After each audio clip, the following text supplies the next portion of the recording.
Hi guys, kumusta kayo? So ngayon guys ay ituro ko naman sa inyo kung paano i-invite yung mga nag-react sa mga post natin. So ito ay isahang invitation lang. So magandang gawin rin to, lalo na kung kaunti pa lang yung followers mo. So sundan mo lang to ang gagawin ko. Okay, so pinaka ano lang to guys, pinaka madali lang tong gawin. Pero kailangan may ganito ka na, application, okay?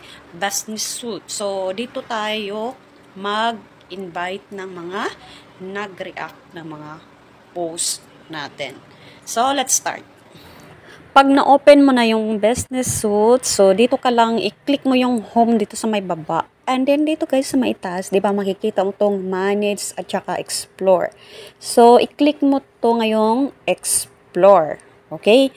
And then, pag-click mo niyan, so dito na tayo pupunta. So, ayan guys, audience group, post reaction, send invite to people who reacted to your Facebook post to follow your page. So, ayan guys, 10 plus.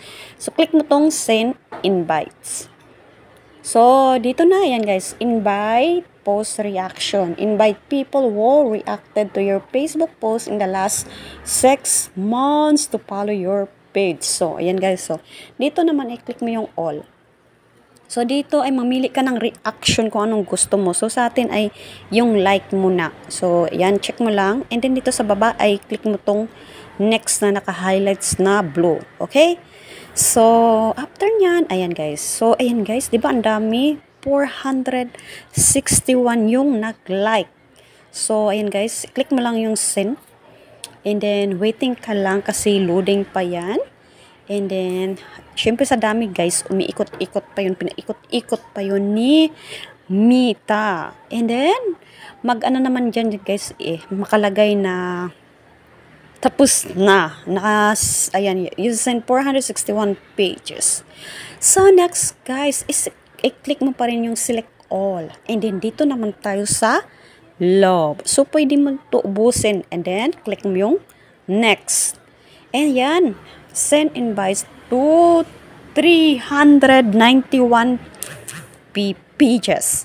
So, di ba malaking tulong to sa inyo, lalo na kung wala ka pang 5K followers. Okay? So, ayan guys, na-send. So, wait na lang natin ulit na mag-send. Yun. So, pwede mo to ulit-ulitin guys. Ubusin yung lahat ng reaction. Okay? So, ayun na guys, you send invite. So, sa akin ay hindi ko na siya kiniklik to. Pero kung ikaw, i-click mo na yan. Care ha, lahat gawin mo na, i-click mo na yan. Kasi malaking tulong yan sa iyo. So, hanggang dito na lang and thank you for watching. Sana may natutunan kayo.